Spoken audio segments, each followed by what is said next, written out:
প্রিয় দর্শক আসসালামু আলাইকুম। পাতালতা চ্যানেল থেকে আপনাদেরকে জানাই স্বাগতম। সাথে আছি আমি সুমন আহমেদ। প্রতিবারের মতো স্বাস্থ্য বিষয়ক আলোচনা নিয়ে আজকে আলোচনা করতে যাচ্ছি। আজকের আলোচ্য বিষয় হলো প্রাকৃতিকভাবে মেদবুড়ি নিরাময় করা। মেদবুড়ি কীভাবে দূর করা যায় প্রাকৃতিকভাবে, এটা নিয়ে আজকে আলোচনা করব। প্রিয় দর্শক, শুরুতেই যদি আমি বলি, আপনারা শুরুতেই আপনারা নিবেন ১ চিমটি পরিমাণ জিরে, মানে ১ চামচ পরিমাণ জিরে নিবেন। আর ১ চিমটির চাইতে একটু কম কিংবা ১ চামচের চাইতে কিছু কম নিবেন মেথি। সাথে ১ টুকরো আদা, ১ ইঞ্চির মতন আদা ভালো করে ছেঁচে নিবেন। ছেঁচে নিয়ে এটার সাথে যোগ করবেন। এর সাথে যোগ করবেন ১ চিমটি বা ১ চামচের চেয়ে একটু কম হলো হলুদের গুঁড়ো।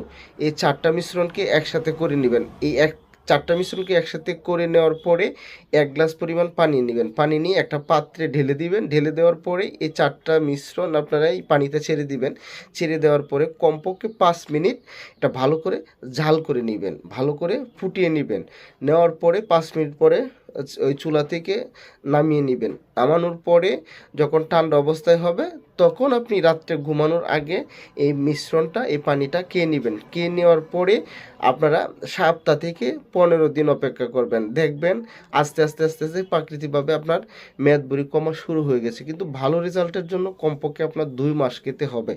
প্রিয় দর্শক, এটা এভাবে করে দেখুন, অনেক উপকার পাবেন। আর অবশ্যই এই ধরনের ভিডিও পেতে পাতালতা চ্যানেলটিকে সাবস্ক্রাইব করবেন, পেজটিকে ফলো করবেন, পাতালতার সাথেই থাকবেন।